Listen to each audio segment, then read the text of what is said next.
Stop and frisk. Right? We're bringing it back. No, we're not bringing it back. Eric Adams brought it back. No. I misunderstood. We are not bringing back stop and frisk, to be very clear. Zohran. How's it going, sir?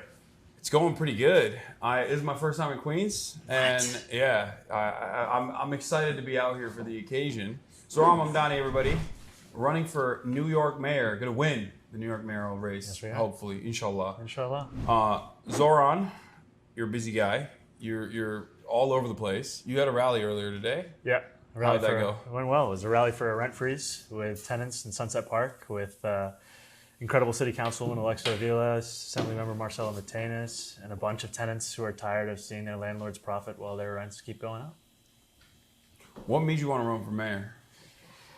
I think ultimately it was that there's a cost of living crisis in our city, and Eric Adams has used almost every opportunity to exacerbate that crisis. He has put his thumb on the scale of corporations, of landlords, and New Yorkers have been paying for it, and they've been priced out of the city that they built. We can actually change that. That's right. Well, also, I do have to mention, you know how like when PBS does when they do a story on Facebook, they'll be like, we're funded by Facebook. Yeah. As a Turkish person, I have to say, we're actually really worried about this interview. Yeah, as a Turkish person, I have to say, Eric Adams is our guy, okay? And he represents my interests, and I'm actually here to extract concessions from you, similar to what Eric Adams gave to the Turkish government. Look, I'm making a pledge now that when I get a hair transplant, there's only one place I'm going. Okay, perfect. But I'm paying for it. Okay. I'm paying for it. All right. But I'm getting it. Depending on what we can do with the fire code, we can make that an option. Where we are right now is totally up to code. I'm joking. It's a joke. Okay, so you're 33 years old. I'm 33 years old. Yeah, we're the same age, which is crazy because I'm a loser and you're running for mayor of New York. That's wild. That like 33-year-olds are running for mayor of New York. Here we are. Yeah. And you're, according to the latest polls, you're in the second place. It's ranked choice, so it's a little bit different. Do you mind explaining that process to our viewers? Absolutely. So this is the second election for New York City mayor that has ranked choice voting. What that means is that New Yorkers get 5 options, and they put in their options, their first place choice up to their 5th place choice. And if your first place choice is eliminated, then your vote goes to your second place, and so on and so forth, until there's someone who has received more than 50% of New Yorkers' votes. Yeah. And last time around, Eric Adams won the race with about 7,000 votes in a city of 8.5 million people. Yeah. And by the final round, only 40% of New Yorkers' votes were counted because people hadn't filled out their whole ball.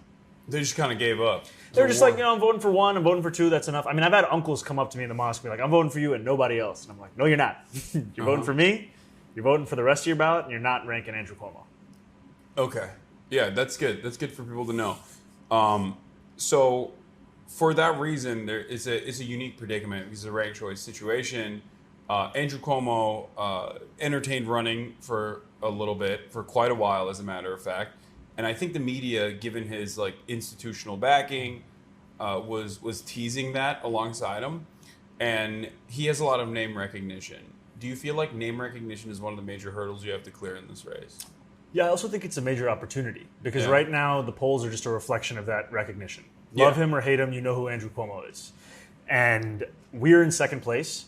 Still, more than 50% of New Yorkers do not know who I am.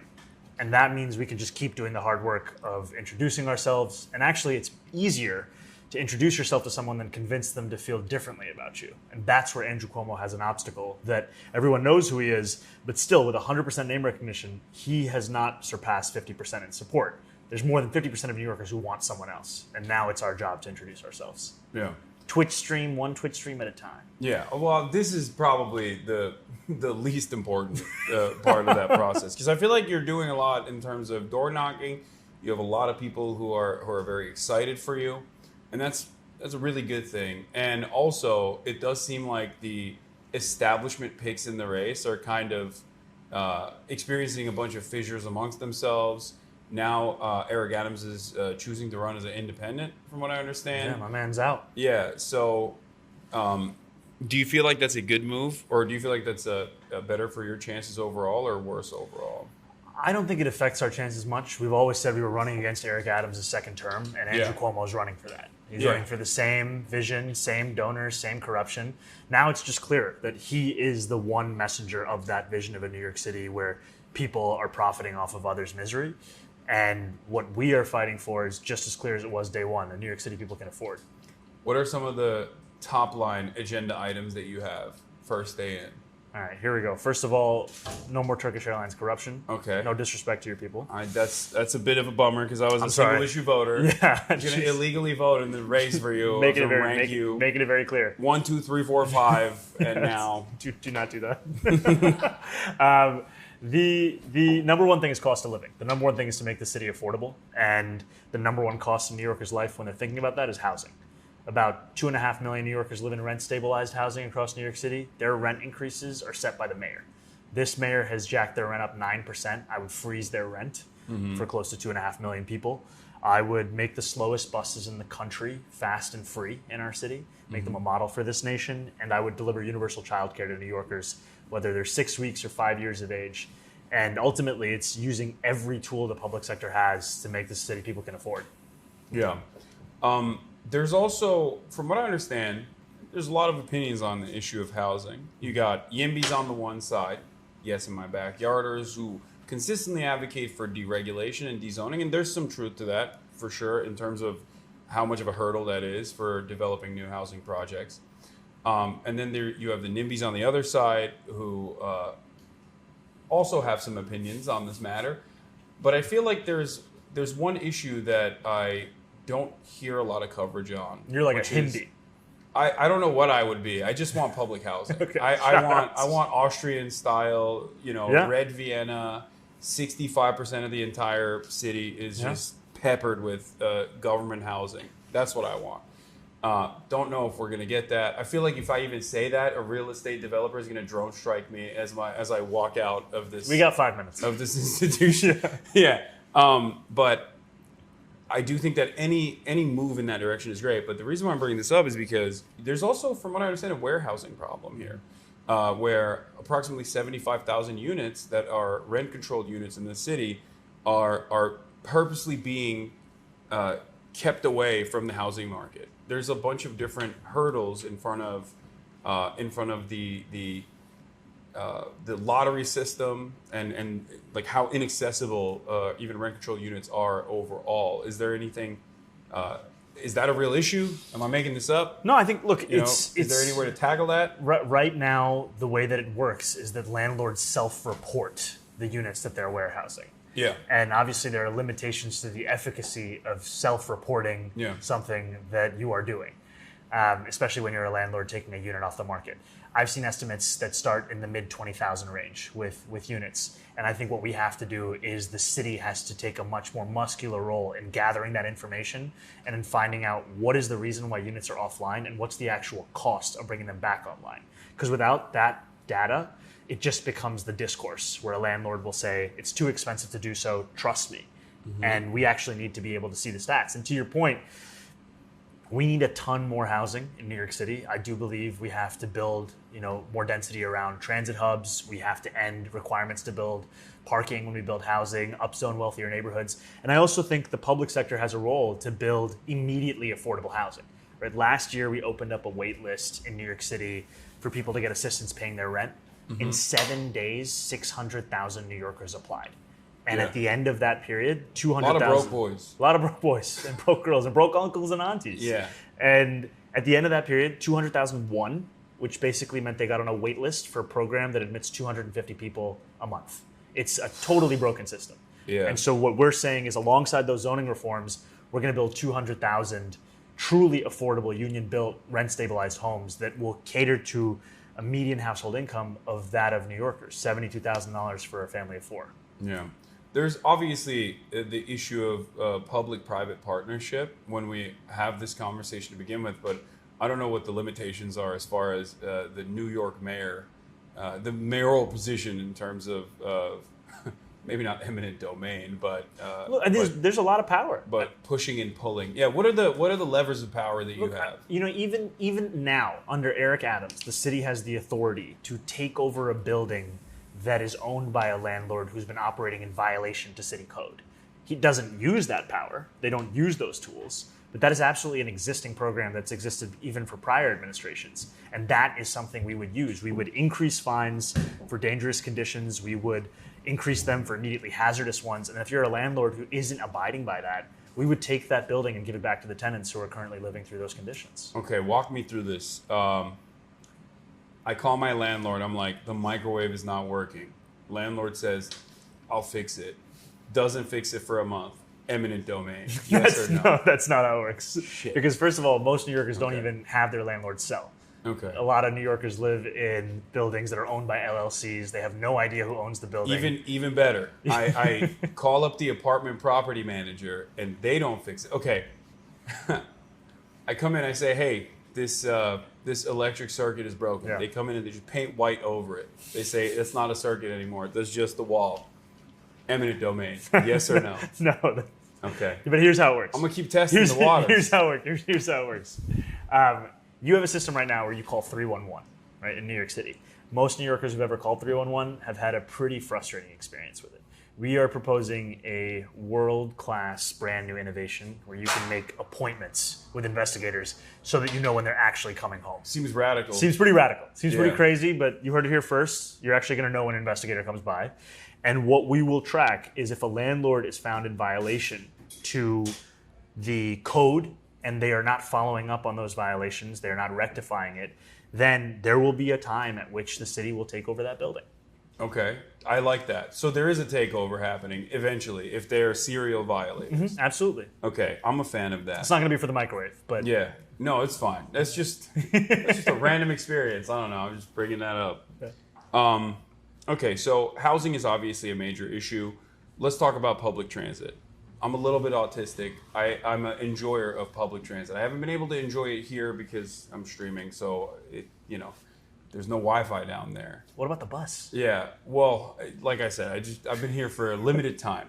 So, what are your suggestions for improvement? Where are the areas of need for public transit in New York?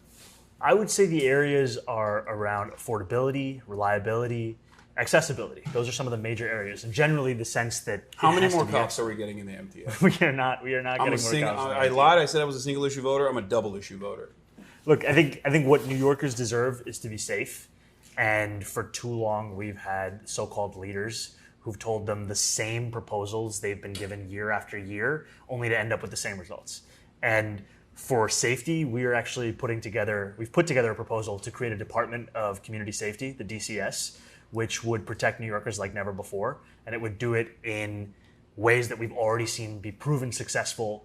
Things like dedicated outreach teams placed on 100 different subway stations, the ones that have the highest levels of mental health crises, homelessness. Are they going to play Candy Crush? They're not going to play Candy Crush. Okay, well, I feel like that's been working so far. It's been very effective. They are not going to be playing Candy Crush. Okay. And this is going to be paired with, if you grew up in New York City, there are a lot of commercial units that you remember in subway stations. Like I grew up in New York City. I moved here when I was 7 years old. I first lived in Morningside Heights. I would take the 1 train down to 96th, then take the 2 train down to Times Square. I'd walk up the stairs, down the stairs. There would always be a record store that was selling CDs, headphones. That's at Times Square. That's gone now. It's just a vacant commercial unit. So as part of this proposal, we're going to transform that unit, make it a place where you can receive medical care, connections to long-term care, and in tandem with all those things, invest in transit ambassadors, because a lot of people, the help that they want in the moment is just somebody who can answer a question that they have. What's the delay that they're facing on the subway line that they're trying to take? How can they actually get out? What escalator is working? What elevator is working? This is something that they deserve someone to actually answer those questions who's trained and tasked with those exact responsibilities. He won't be playing Candy Crush. No, they will not. No one is playing Candy Crush. I'm confused No because I feel Candy like Crush. that's what the government, that's what public services are supposed to do at the subway stations with guns. But I guess, are they going to have guns? These are not going to have guns. Damn it. Okay. But just to your question about public transit, right? Yeah. One of the things I love most about being a New Yorker is public transit, that we can get around this city on a bus, on One a of the bike, only on a train. things, one of the only cities that has Yeah. well, there's some, but this is the one that has the most. I mean, dense. 40% of public transit trips in America are from the MTA. Yeah. 40%. It's all right here across these 5 boroughs and surrounding counties. And yet we see a lot of New Yorkers being priced out of that. 1 in 5 can't afford a Metro card today. And they're also, if they can afford it, they're sitting on that platform waiting for 10 minutes, 15 minutes. And if they're waiting for a bus, I mean, you look at a bus time app on your phone, it says the bus is going to be there in 20 minutes. Sometimes it just never even appears. So these are things that don't actually have to be this way. That's what we're going to do when we make buses fast and free. How do you reinstill confidence in even local government like that? Because I feel like this is a major hurdle to clear for anyone that is even remotely to the left of, I guess, Donald Trump. When you talk about the government doing something, the government doing right by you, I feel like especially accelerated since the Reagan era, there's this attitude from the average American that like, there's not really anything that these guys are doing for us. Like, do you have an attitude? Is it just, show your work and hopefully people eventually believe that the subway stations are going to be clean and the buses are going to run on time? I think you have to show your work. You have to actually deliver it, because the reason people don't believe in government is that they haven't seen it actually impact their lives in a positive way in a long time. And there's one recent example we have in congestion pricing, which was a program that was said to, once implemented, would decrease congestion, would increase bus speeds, would reduce emissions, would raise money for the MTA. And just at the point at which it was about to be implemented, it was at a very low level of popularity, which is the same thing that happened with similar schemes in Stockholm and London. But once it came into effect, you had people who were previously in opposition starting to support it because they could actually experience those tangible benefits. Now, I think that kind of program still needs to be paired with more immediate investments in public transit service. And that's what I've been fighting for in Albany as a state legislator. So you don't want the bridge and tunnel crowd around these parts. That's what I'm getting. I'm kidding. Room for everybody. Yeah. Okay. One thing that I feel like you do differently than a lot of other politicians is you talk about the underlying reasons as to why crime persists. When you talk about homelessness, you understand that a big part of that is housing. As a matter of fact, the major role that it plays in accelerating homelessness.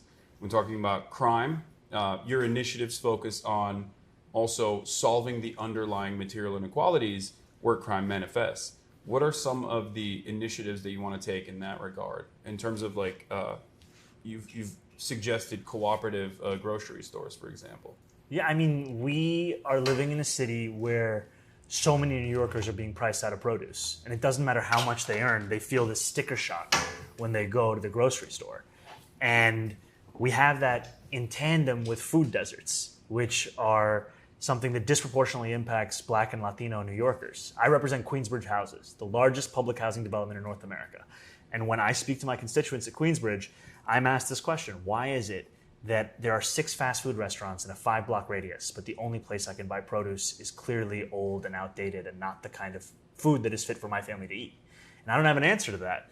And this is now starting to answer that question, which is that if it can work in Kansas, if a feasibility study in Chicago found this to be doable, why in New York City are we allowing people to be priced out of bread and milk and eggs when we can actually guarantee cheaper prices, especially at a time when we're seeing these prices skyrocket even more thanks to Donald Trump's economic policies? Yeah. What about Twinkies? Are they going to still have Twinkies at the cooperative grocery stores? Yeah, thanks to you now, we can say there are going to be some Twinkies. I lied. I'm a triple issue voter. Not even a single issue. By the end of today, we got 10. Okay. 10 issues coming up. All right, so Twinkies in the cooperative grocery stores. How does that structure work? The Twinkies in the cooperative? No. Just okay. It's like, sometimes I'm joking, sometimes I'm being serious. How does the cooperative grocery structure work? So what those of you at home that may not be familiar. So the idea of a municipal-owned grocery store, our proposal is a pilot of 1 in each borough that would be city-run, that would guarantee cheaper groceries in a few ways. The first is that it would not have to pay rent or property taxes as a city-owned institution, pass those savings directly on to the customer. The second is that it would not be mandated to have to make a profit in these moments. We've seen that in Kansas it is profitable, but also there are times where you will see the avian flu is jacking up the cost of eggs to a level that New Yorkers can't even afford. It is possible for us to absorb some of those costs to ensure that people can actually buy the eggs that they need. And additionally, we would purchase at wholesale prices and then pass that on to New Yorkers. Now, this is a pilot program that would cost $60 million, which sounds like a substantial amount of money. Maybe Not it for doesn't. New York. Not for New York City. Yeah. I would compare it to the more than It's 100. like one New York Police Department submarine. You know, it's the submarine upkeep. For 1 year, just you're not using the sub. Allegedly. We Wait, are is that already, alleged? I thought they had one. I'm leaving that to you. That's your number 4 policy platform. Okay. I want to see the submarine. That's my 4th policy. But right now, we're already set to spend $140 million subsidizing corporate grocery stores. It's a Yeah. program in the city called City Fresh. They don't guarantee cheaper prices. They don't guarantee a unionized workforce. They are not required to accept SNAP or WIC, and they've been shown no impact on actual pricing. They don't even have SNAP. They don't have to accept it. They don't have to accept it? That's And crazy. so we would spend less than half of that money on guaranteeing the whole kinds of needs that New Yorkers have that are currently not being met by this program. And there would be workers at these locations as well? A unionized workforce. So unionized workforce? Yeah. And this would be a pilot program to start with 1 in each borough. And what we're already hearing from New Yorkers is that they can't wait for this because, as we've seen in a poll, it is a majority of New Yorkers who want this. And I think even a majority of Republicans. Yeah, I saw the Data for Progress poll that Yeah. you recently posted. It said, what was it, 60% of Republicans, I think even? Or a majority of Republicans were on board with it. Seems like a good idea. Okay. What are some of the other problems in terms of because like New Yorkers, from what I understand, and I was talking to Chi earlier about this, they are, I guess, more moderate in some senses than what the rest of the country would perceive them as. And there are concerns about safety in general in New York. Now, some of that is because of the hyper focus of the media places on crime, and it makes people think like apps like Nextdoor and the constant crime is happening all around us does have a tendency to cause people to hyperfixate on it. But beyond that, there are issues of crime in this city as well, and obviously outside of safety in public transit or outside of offering food at a subsidized or cheaper cost, more affordable food, and housing issues. What are some of the other areas where you can tackle crime and explain to New Yorkers that you have their back in terms of safety? This is absolutely a major priority for New Yorkers. And what our Department of Community Safety would do is not only tackle the mental health crisis, but also hate violence, gun violence epidemic, victim services, and ensure that we are also taking on homelessness. And the thing that's so exciting about this is some of this is built off of programs that have been successful elsewhere in the country, places like Denver, Eugene, Olympia. Some of it's also based on what's been successful in New York City. I mean, gun violence, when you treat it as a public health epidemic. Stop and frisk. Right? We're bringing it back. No, we're not bringing it back. Eric Adams brought it back. No. I misunderstood. We are not bringing back stop and frisk, to be very clear.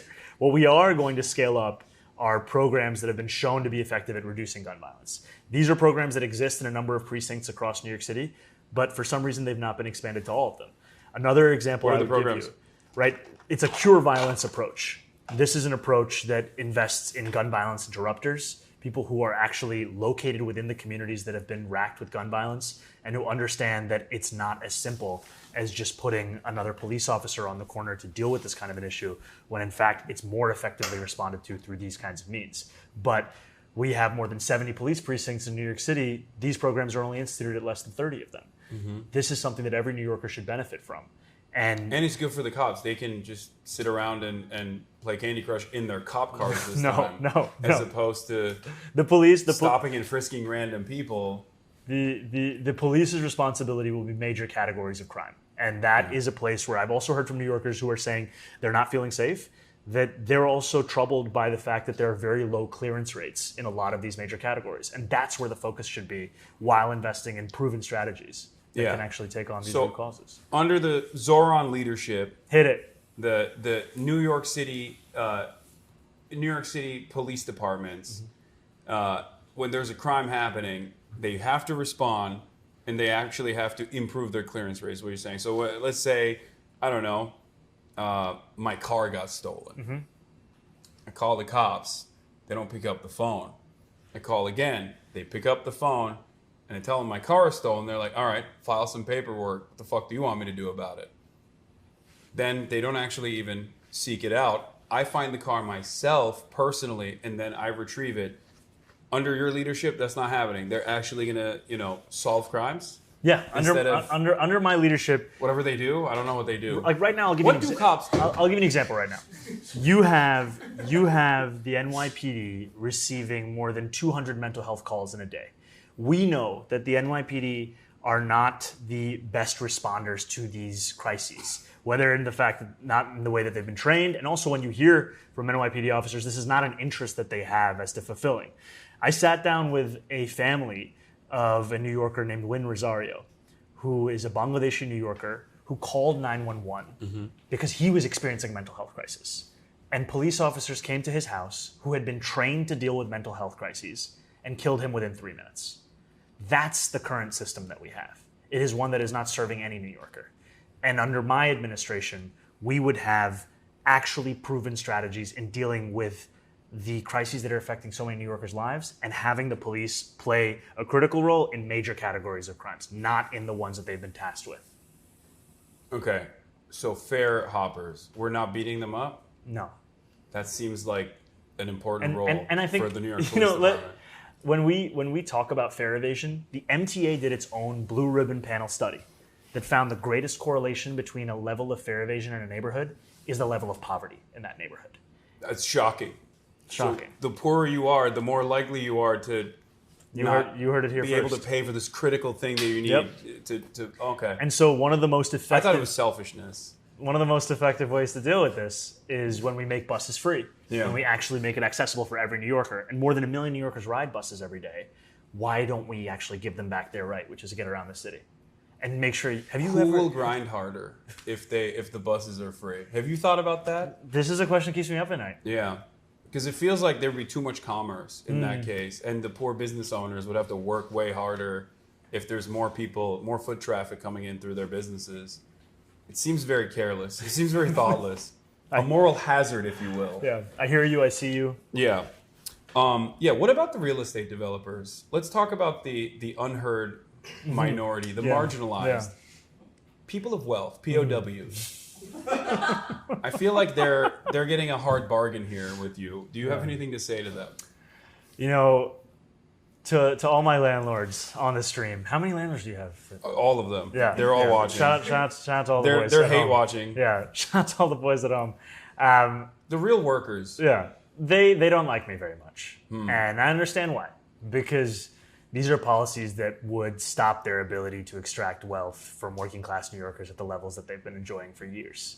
And ultimately, we're talking about a rent freeze, right? They are still collecting rent from New Yorkers. I think Matt Iglesias had a stroke somewhere. He's not even watching. He just heard that concept be addressed on a live stream and just he had a little baby stroke. But I think there are a lot of people who've made a lot of money in the last few years. And those are people who went all in on Eric Adams. And now they're going all in on Andrew Cuomo. Because they know that if they go for the most corrupt possible leadership, they protect their bottom lines in a way that they have never seen before. And they know that if they actually opt for honest leadership, then it's going to be having to factor in, basic things like dignity for working class New Yorkers when they're figuring out their policies. How much of the counterterrorism unit would you use on college students that annoy me? Personally. I would not be. And I was proud to be the first mayoral candidate, and I think the only one. Like not even a little bit? Not even a little bit. What if they hurt my feelings? I'm sorry. What if they hurt an apartheid state's feelings? Like a hypothetical one. Look, this is the job of a New York City mayor is to keep New Yorkers safe. Is to use counterterrorism unit against Columbia students? No, it's to keep New Yorkers safe. And that's why I said I would not have sent the NYPD onto Columbia's campus or CUNY's campus, because so much of the justification for it was around safety. And that decision made students the least safe they had been in one police officer discharging their weapon in the course of being on that campus. Cops do that when they're under stress. Yeah. That's just, it's a natural reaction. Look, I think then you make a decision when you send a militarized police force onto a campus. You open yourself up to all of these possibilities. That's not any single one that a New Yorker should have to experience. And multiple kids were hospitalized because of this. Yeah, because they used flashbang and I believe tear gas as well for crowd dispersal, which is incendiary and it can kill you, and it has. Cops have killed babies in cribs in the past when they've used flashbang grenades like that. Probably not the best idea. Okay, you would have you'd be in command of one of the largest standing militaries on the planet. What kind of parades would they do on the streets of New York? That is the lowest priority. Okay. Is figuring out the parade schedule. You're not giving me anything, I know. Zohran. I know. I'm sorry, Javier. like not even a little bit. I can't know. Like, what parades do you want? Put the submarine on a truck Yeah. and then parade it along. If that were to happen, would you take the And- bus with me? Yes, 100%. And this way, cops would get to walk a little bit, and that's probably the first time they will ever do any physical activity, and therefore they can be more in shape. I think the focus will be on keeping New Yorkers safe, and I don't think parades really have to be up there with that. So you don't like parades? Gay Pride Parade. Support. That's almost. I almost Support. got you. Support. I'm trying to get a gotcha out of you. Not gonna work on me. Okay, so the Gay Pride Parade you're Support. on board with, but no cop parade. No, you. They're pretty gay. Well, what about gay cops? They can do a parade? There are gonna be a lot of parades, but it's going to be after we keep New Yorkers safe. Okay, they're gonna do a parade, but no submarines. All right. Do you want to bring out the donuts? By the way, I'm just staring at my attack ads in the face. oh, you got the donuts right there. Take a look at the guys that are going to be spent multi-million-dollar opposition pieces on. Thank you, man. What do we got here, Ali? These are Fernie donuts. Caramel Okay. custard, rosewater glaze, Ooh. pistachios on top. Three? You brought three for each. Well, so what are we This doing? is abundance. Are we? Not all for you. Are we gonna try to see who can eat it faster? No, no, please. All three. Do you work out? Not for everybody. So Do you work out? Not really. No. No. How do you stay in shape then? Oh, come on. You're in great Can you say shape. that to the camera? No, you're in Come great on, shape. I'm not glazing. I'm serious. But if we were glazing, we'd be making these Fernie donuts. Yeah. Because they're glazed. there's glaze. Shut up. All right, I'm gonna try one. Oh my god, this looks great. Cheers. Here we go. The two guys who work out allegedly. Oh, that was bomb. It's Oh, fire. hell yeah. There's a little bit of, is there rose water in it too? Rosewater, yeah. Yeah. That's great. That's too good. All Could right. could I bother you for some water? No, of course. Yeah. Here, you want this? Yeah. I haven't used it. We can, come on. Socialism. That's a scary word. Socialism? Yeah. So you're a socialist? What does that Democratic socialist, baby. mean? What does that mean? First of all, I'm a member of New York City DSA. If that interests you, socialist.nyc/join. Second of all, I define it using the words of others of extending democracy from the ballot box to people's lives, of making sure that everybody has what they need to live a dignified life. And that may also now include Fernie donuts. Okay. So we're putting Ali to work. He is making these for every New Yorker. That's Okay. Are you committed? Absolutely. All right. Why do you think it's such a scary word? Is it a scary word in New York? Yeah. Look, I mean, I'm a Muslim democratic socialist. I'm used to really bad PR and people being very scared. Oh, I know. Yeah. Yeah. I know about that a little bit. I think it's scary because people have been taught to fear the word, the idea, and also generally the notion that people deserve dignity, that they don't have to earn it every single day. Because to believe that would call into question how we're forced to spend much of our lives, which is on a hamster wheel fighting for the most basic necessities. Yeah. Meritocracy. Obviously real. Mm-hmm. Elon Musk worked the hardest and the smartest. Mm-hmm.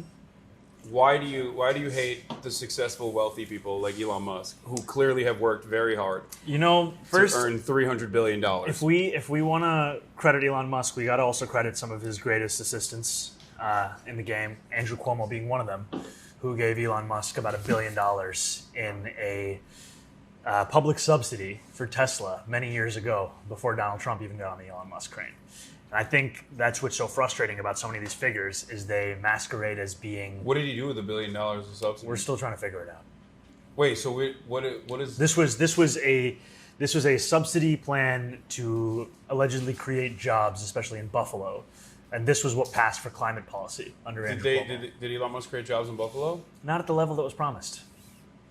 And that's a pretty standard Elon Musk story. Seems like a pretty standard Andrew Cuomo story Yeah. as well.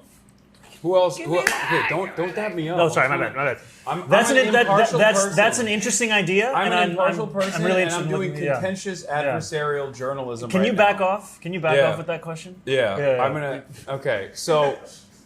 No daps, no Andrew daps. Andrew Cuomo, not a good guy. Why do you Negative. have a problem with Italians? No, I love Italians. Be honest. I think that Indians are the Italians of Asia. I don't even know what that means, but okay. Do you not feel that? I don't know where to go with that one, so I'm just okay. Yes, All right. I agree. I've always said that. Indians are the Italians of Asia. And Italians are the Indians of Europe. Okay. I don't think there's another way I can go with it, but I think Yeah. those are the two flips. What about Turkish people? I love them. What are they? They're- What ethnicity can we compare them to? I'm gonna just leave it here. This is the most Eric Adams quoted thing you've ever said, by the way. Italians are the Indians of Europe is the most Eric Adams statement. What is act like a mayor if you want to be a mayor. What is New York City the city that that reminds you of other cities? I think how many cities did he do that with? I think every single one. He hit it like 100 different ones. Yeah. He hit Islamabad, Zagreb. Yeah. He ran out of cities. Eric Adams does not live in the city, from what I understand. Yeah, I feel pretty confident he lived in New Jersey for his run for the mayor. Yuck. Yeah. I mean, seriously. I live there too. It's awful. You live in New Jersey? No, I lived in New Jersey. I went to like, bro, you should run for mayor in New York City. Yeah, it was. There's only one Muslim socialist running for New York mayor. There's not enough space. There's for both room. of us. There's room. There's not enough room for both abundance of us here. mindset. Yeah. Okay, so you keep bringing up abundance mindset. What do you think about the abundance mindset? Well, Yeah, you keep bringing it up. I did this to myself. Yeah. Why did I keep saying this? Look, I think the natural. Say something nice about Ezra Klein and then something mean about him. Okay, here we go. The thing that I would say is nice about Ezra Klein is I very much appreciated him being willing to bring up what a lot of Americans saw with regards to Joe Biden and the campaign's ability to actually win that race. And it wasn't easy, it wasn't popular. And yeah, nobody canceled him for that. That's weird. Yeah. Everybody yelled at me. Everyone was like, "You're ageist." He's brilliant. He has really good policies and his brain is fine. That's what they kept saying. About Ezra Klein? No, about Joe Biden. About Joe Biden. When I said it, but then when Ezra Klein says it, everyone's like, "Oh, you're brilliant. I love abundance." Anyway, okay, so that's but when he first said it, he got a lot of heat.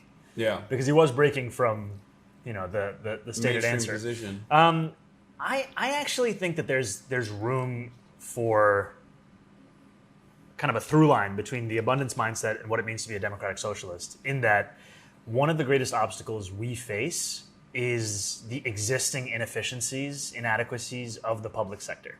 And if we want to get people to trust in the public sector, we have to deliver outcomes that they haven't seen. I mean, if you think about the subway, which we love, Andrew Cuomo built the most expensive subway mile in the world. And he did it by spending more money on consultants than construction. Yeah, swag is how I was going to define it. Yeah. But I mean, this is also an issue where we've taken away public sector capacity to the extent where we're unable to build anything. And we're relying on McKinsey to tell us how to even build a trash can. And what that has left us with is these projects. What will Pete Buttigieg do if you don't rely on McKinsey and consulting firms like that? I think next Pete Buttigieg is working right now, and you're hurting his feelings. I think that what we need to do is make sure that capacity is internal. And that's the capacity that we have lost, whether it's building bike lanes or bus lanes, whether it's building the subways. And that's something we need to bring back. And that's something that there really is a choice between Andrew Cuomo taking us back to those days of consulting or building a future where we can build it ourselves. Okay, suggestion. Hit it. No more buses. We only have those horse carts because they're very cool. There's going to be a lot of poop, unfortunately. What do you think? Horse carts, no more cars at all, just horse carts. I'm going to go on a strong no on this one. We're going to diverge.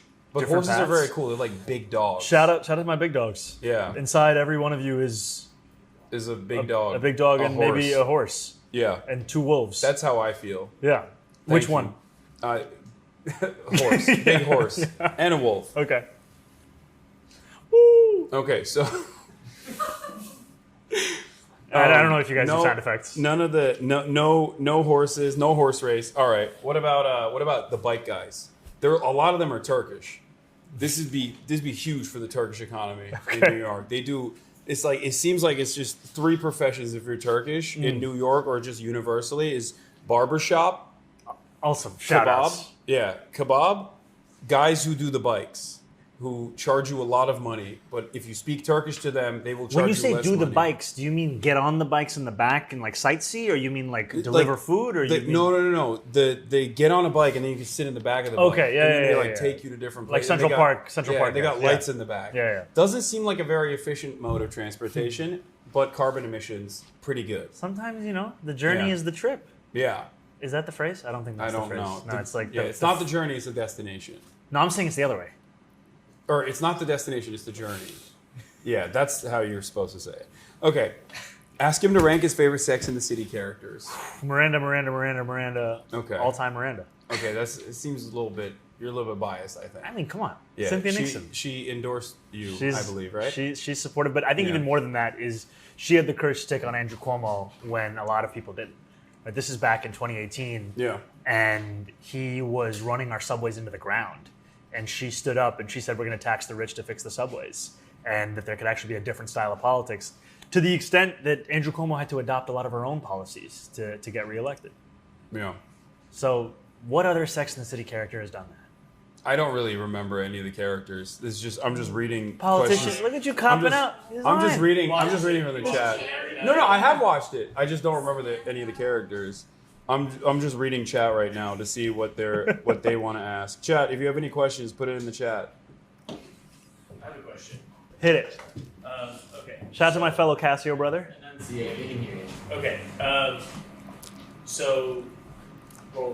It's famously, I feel like New York City mayor is maybe the worst job in American politics. I'm sure you know this. I've heard it described that way. Yeah. Okay. So part of the reason for that, as you know, is because it's the mayor is often kneecapped, right? So if you're walking into this office, right, how do you build coalitions when you're coming in and you have strong opposition in terms of one of the most powerful forces in the city is the NYPD? Right? And we kind of saw what happened during de Blasio's time in office. He had a very tense relationship with them. I think it made promises that he would initially sort of disappear, right? So what kind of coalition are you trying to build as you walk in the door, and how do you grow that coalition? No, it's a great question, and it speaks to our commitment to not just win the race, but to build a coalition that can govern. And it's easy to look at Eric Adams now and see him as a caricature of a Republican cop and forget how he ran in 2021. Right. He ran in 2021 telling New Yorkers that they didn't have to choose between safety or justice. And there was a large constituency that voted for him that was interested in those questions of not having to choose those two things. And that means there's a constituency beyond just progressives who want to see a different approach to public safety in our city, one that foregrounds evidence-proven strategies that we've seen be successful elsewhere in the country. So I think there is that clear-eyed nature of it. The other thing I would say is being very direct with New Yorkers as to the message and the platform of this campaign. When I go to events, I typically start it off with asking people to finish the sentence as to what we're fighting for. We're running to freeze the rent, to make buses fast and free, to deliver universal childcare. And the reason I want them to know that is I also want them to hold me accountable to that from the very first day that I'm the mayor. Because that accountability, that relationship is one that we have to bring back to get people to actually believe in the possibility of local politics. And I think there's also something else, which is, it's not quite in your question, but I've also just heard it a bunch in a similar vein, is this notion, especially for us on the left, that if we don't run for executive positions, then we're not responsible for what happens. That we are not culpable in the immense contradictions that come with this kind of role. And I fully believe that we're responsible whether or not we're in power. We are still New Yorkers. We are still allowing this to take place. And we are best served by actually grappling with these contradictions directly and doing everything in our power to deliver that which we've seen so many of our neighbors be denied. Cool. You like that? He's a bit of an anarchist. I'm sorry. No, please. There's room for everybody's questions. Immediately. This isn't Andrew Cuomo. I'll take all questions. It's a give and take. Like, I want cops to have more money and more guns, and he wants less. Which is weird because his job requires him to actively, fight against cops. Or did. Legal aid. Yeah. Shout out to Legal Aid. Yeah. Great work. Yeah. Shout out to Legal Defenders. Shout out to a friend of mine, Sam McCann. He worked for Legal Defender. Was he cool? The legal aid guy that he shouted out? Yeah. Okay. Cooler than you. No, a lot of people are cooler than me. Whoa. It's not saying much. I think you're equally cool. No, it's fine. Rank choice cool. Yeah. There's like room for I'm most. cooler than Alex. That's what matters. That doesn't mean anything. Um, That doesn't mean anything. What about, there's a couple tougher issues, I think, to broach here. Oh, God. Where are we going? I'm not joking anymore. So Okay. it's I would say 3 things that I want to talk to you about before we let you go, or rather, I think we're going to walk around a little bit too, right? If you want to do that. I'm down. 1, immigration. Governor of the state of Texas, Greg Abbott, and even Ron DeSantis shipped in what I think would be considered a human trafficking scheme a bunch of undocumented migrants into the state of New York, specifically to New York City, and Chicago as well, in an effort to deliberately disrupt the processing of undocumented migrants that had legal asylum claims, and in an effort to basically undermine the federal structure that already existed in this country. And unfortunately, they did find much success. But I think, especially in a place like New York, the reason why they were able to find success is because of the mishandling of this administration, or the Biden administration, but specifically with Eric Adams.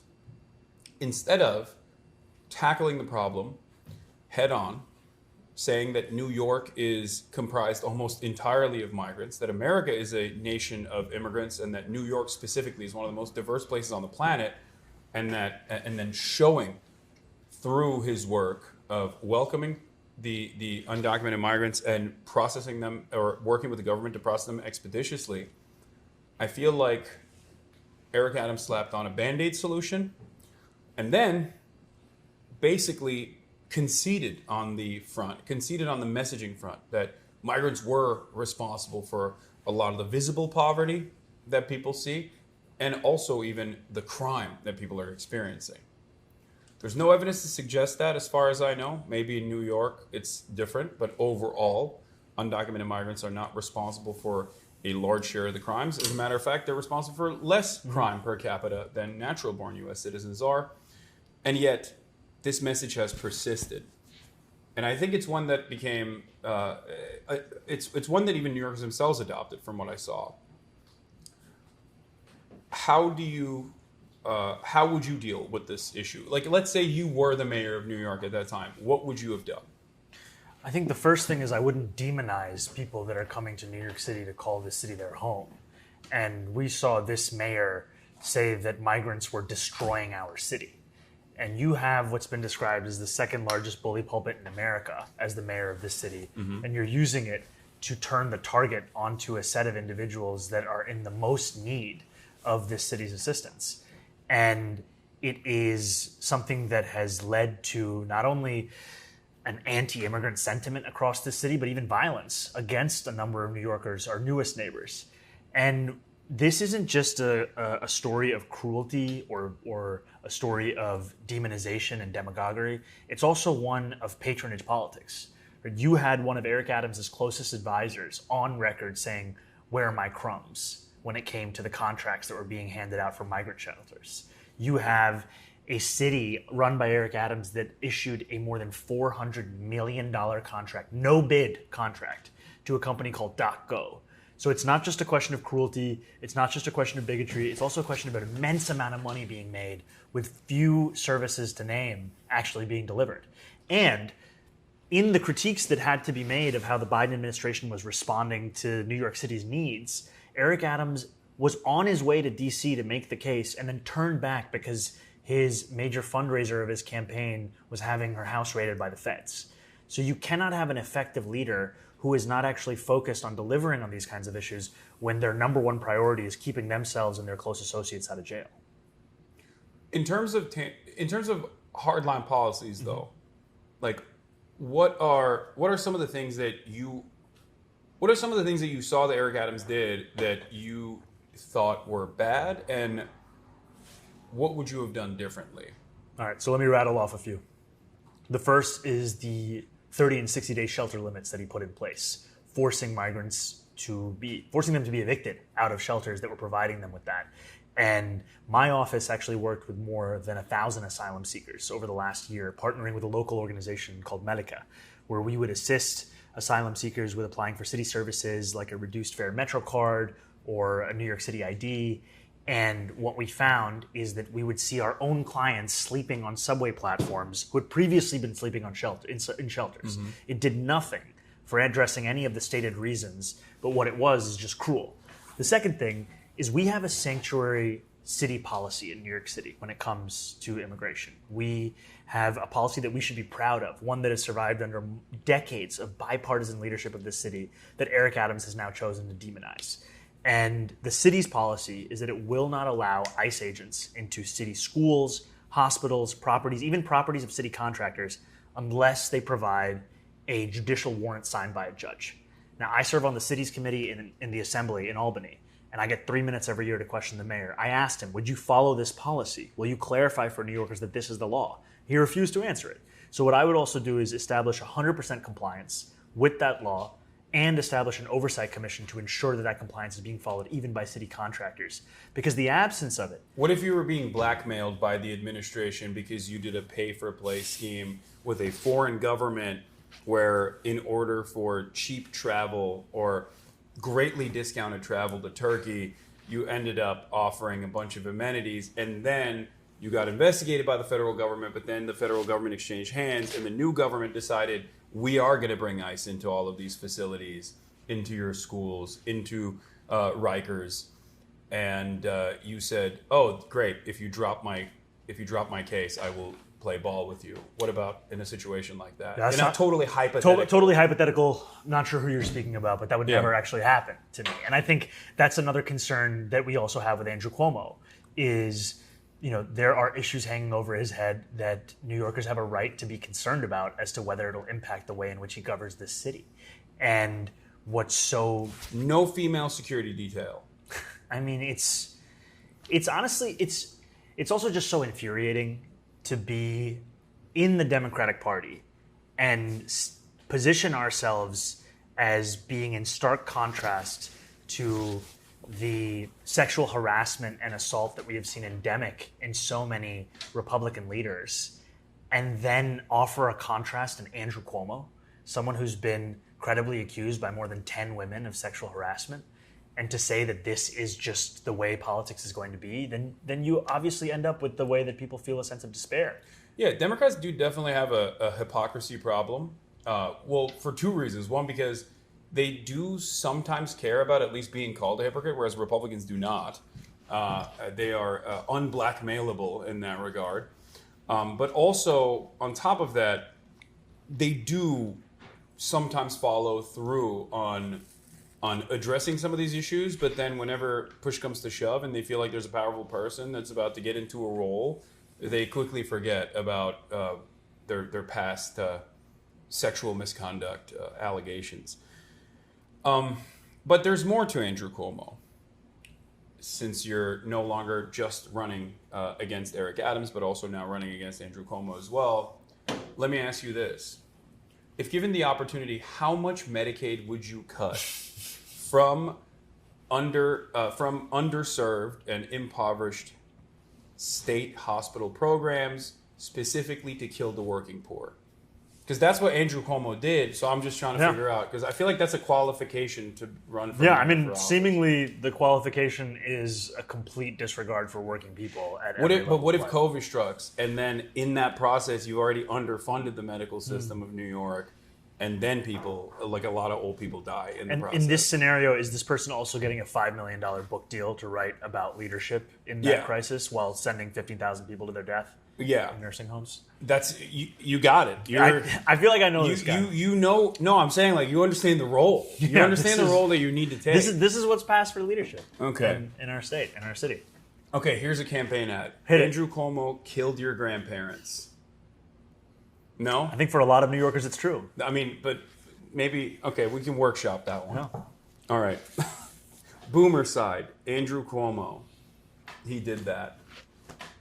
Okay, never mind. He did do that, though. I'm saying that. He's not saying that. It's fine. That's a sneeze to make sure that it was his remarks. That's just my remarks. Criminal justice reform. Rikers is exploding in capacity. Horrifying situation. There's a lot that could be done there. What would you do?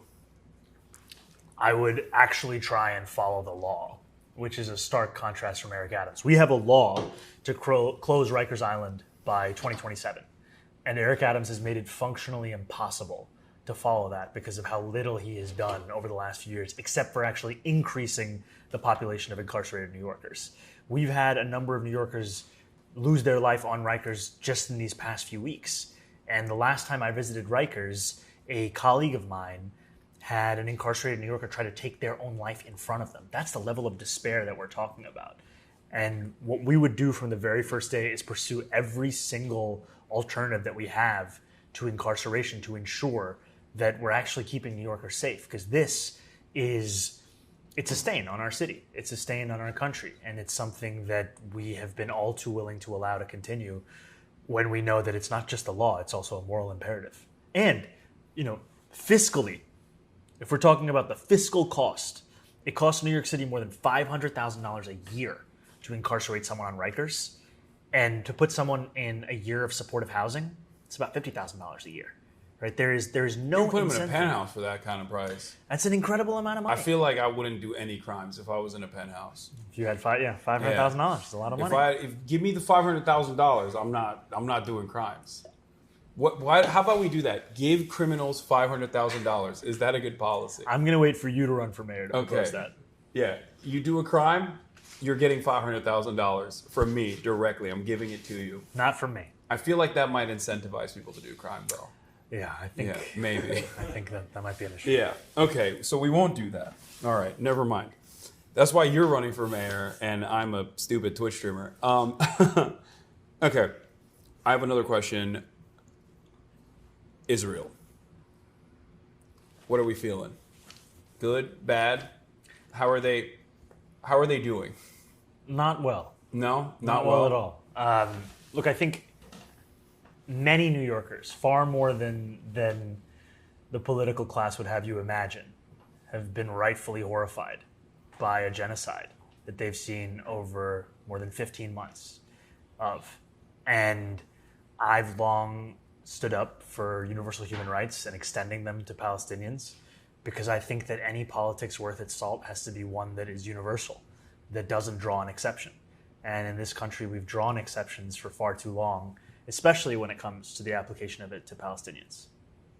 You're getting dangerously into anti-Semitism territory talking about human rights. I think according to Andrew Cuomo, because for him, when you stand up for human rights, you are labeled as an anti-Semite. And what it does... Well, he did, from what I understand, try to be the legal counsel for Benjamin Netanyahu. So he's really busy. I don't know why he's running for mayor. He should just do that instead. He should just defend war criminals. That's Yeah. what he should do. And I think that what's so frustrating about this is he's taking a real crisis of anti-Semitism in our city and he's weaponizing it purely for personal gain. And that's what he's done. Time and time again, he puts himself before anything. And in the process tries to mischaracterize any New Yorker standing up to say that every single person deserves freedom and justice and safety.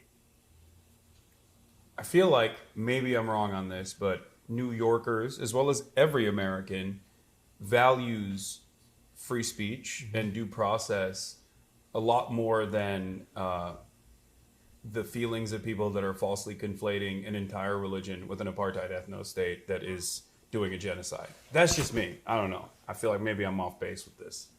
But it does feel like that to me. I mean, I think... sorry. No, go ahead. The First Amendment is the bedrock of this country. And we have New Yorkers who have been dragged from their apartment building lobby from the hands of their 8-month pregnant wife and disappeared to an ICE detention facility in Louisiana. And his name is Mahmoud Khalil. And he has not been charged with a crime. And yet it took Andrew Cuomo 72 hours to issue any statement. And when he did issue a statement, it was so confusing to know as to whether or not he actually wanted Mahmoud to be released.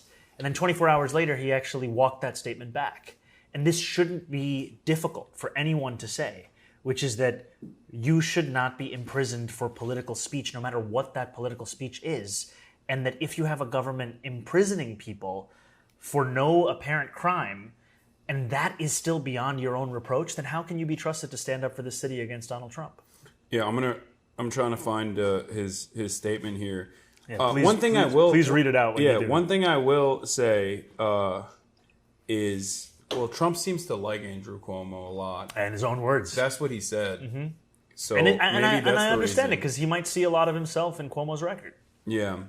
It seems like he wants to really play ball with Andrew Cuomo. I don't know if New Yorkers would be down with that, but... I don't think so. Yeah. Okay, this article is not showing what it is, but... Okay, never mind. I'm going to give up on this. Oh, Adams and Cuomo dodge questions. Adams, for his part, provided a more muted response. If he has a gun, he needs to go, the mayor said at a news conference about getting firearms off the street. Yeah. There's been no evidence... Wait. He said... Yo, he's such a fucking cop, dude. He fantasized about Mahmoud Khalil having a gun. Yeah. Have you ever seen Eric Adams' video about how to search your child's belongings? I have seen that video. He used to look a lot more jacked back then. I don't know what happened. You don't think he looks jacked now? No. I think it's... I have many critiques. I don't think it's the fake vegan lifestyle. He's not a real vegan. Are you vegan?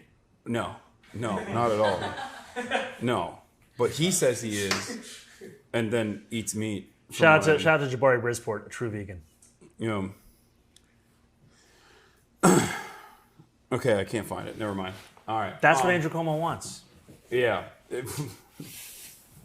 we'll get there. That and also, you know, he did come out with a bang when he launched his mayoral campaign. Finally, one of the first events that he put together was a Women for Cuomo campaign. That was cool. Mm-hmm. And then also duping a bunch of unions, or at least union leadership that was sympathetic to him, into bringing their rank and file to a Unions for Cuomo campaign. And apparently the rank and file didn't even know that they were going to a Cuomo campaign. Yeah, I read some of those quotes where the guy said, "I just was told to get on the bus. I didn't know where I was going." Yeah. I mean, that's what so much of his campaign is. It's mythology. That when it's actually pressed and questioned, you realize it starts to fall apart. I don't even think people really pay attention to that sort of stuff in general. I think overall, looking at the environment, looking at the media landscape, it's just name recognition. Good or bad, I think name recognition is both harming Andrew Cuomo, but also helping Andrew Cuomo with a lot of people that simply don't know what he's about or how he would be mayor. How do you foresee yourself penetrating through that to not people like myself, because you have a lot of motion online. A lot of people like you online. A lot of people like you on Twitter, especially younger people. But how do you talk to like the average the uncles and the aunties? Yeah, the 55, 65-year-olds that are all around New York City that look at that and go, well, I don't know what this person is, and his name sounds scary to me. I've never heard this name before. Andrew Cuomo, I kind of recognize that. I mean, people have been voting for Cuomo's for decades. Yeah. Because before Andrew Cuomo, there was his father, who was the governor of this state. And his handsome brother. But they didn't vote for him. No. I would vote not for mayor. For what position? I don't know. Okay. Just, he's a himbo. I have himbo solidarity. That's why I tried to call you a himby in the beginning. Yeah. You're like, I got nobody... You know, no, people got it. I got it. It just wasn't a good joke. Okay, I just got to get over it. I thought it was clearly no one understood it. But I actually think it's an opportunity because we're in second place in the polls. while more than 50% of New Yorkers do not know who I am or who this campaign is, which means there's such a high relationship between people who support this campaign once they actually know about this campaign. And so what our task is to keep introducing it. Now, we've raised $8 million. We've maximized the fundraising cap, which is the fastest any campaign in history has done it. We have knocked on more than 40,000 doors in the last 6 days. We're going to knock on 1 million doors across New York City. A lot of that is introducing ourselves to the uncles and aunties that you're talking about. And then also, we are going to spend a lot of the money that we've raised on ads on cable and broadcast and radio and mailers in your mailbox, because so many, especially older New Yorkers, that is the way that they're engaging with politics. And I have to incorporate that, as well as any other place that I could meet New Yorkers for whom Andrew Cuomo is the name of stability, to inform them actually that he is the chaos. We are the ones that will provide that stability by stabilizing their rent, by ensuring that it's frozen, and by making sure they can actually afford the city. Okay, I like that.